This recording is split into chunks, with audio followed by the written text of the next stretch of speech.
Howdy folks, Parker Peters here, and today we are going to be taking a look at the Rick and Morty Monster Mayhem statue from Loot Crate. This was a 2018 San Diego Comic-Con exclusive that I was lucky enough to pick up from the Loot Crate booth. So let's pop this bad boy open finally and see what's inside.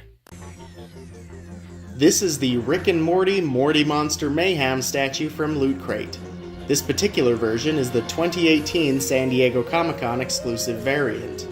The packaging is pretty basic, a cube-shaped box with no windows, but some nice graphics that show what you're getting. On the front here you can see the foil sticker indicating that this is indeed a Comic-Con exclusive, along with a nice middle number in the production run. Some people put an awful lot of emphasis on having a low number, but the way I see it, if you don't have the very first or the very last of a production run, why does it matter? On the back is a blurb about the show, some information on what comes in the box, and something I always find humorous, an LCMA rating, indicating that this statue is in fact not a toy. This is something that I always find funny on Western figures. You'll see a rating saying this is not a toy, or 18 plus, this is not a toy, on something that's not even adult material or anything like that. It's just so that people in Western audiences can feel okay owning a toy and not feel emasculated or something of that nature. I think it's kind of funny. Inside, you'll find two figures and a base in plastic casing. The figures lock into the base with a simple peg. They both stay pretty secure on this base, so no complaints there. But while we are talking about the base, boy, what a lazy paint job. It's a nice enough design and sculpt, but it's absolutely trashed by the terrible paint job. Haphazard airbrushing of light green onto a black base just looks cheap and rushed. A lazy base, not off to a great start there. Moving on to the actual statue, this is indeed the Comic-Con variant as you can see in the paint job.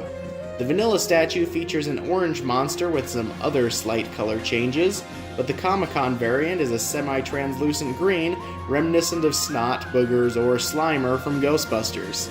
The paint job, however, is the only difference. Other than that, the vanilla and Comic-Con variants are identical. And let me just tell you, the paint job on this statue is underwhelming. The entire thing is hand-painted by the look of it, and not very well.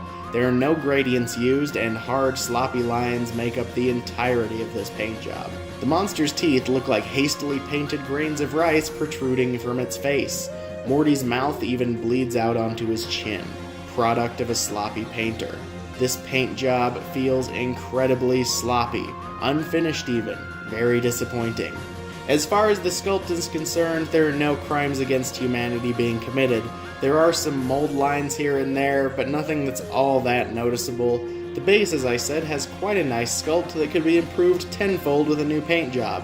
The sculpt of the monster, likewise, is very nice, though I think that the portal it is erupting from is a bit blobbish, and the soft, lower quality plastic used here makes the lightning bolts look soft and more like tentacles than anything else. A harder, sharper plastic would have looked nicer in this case.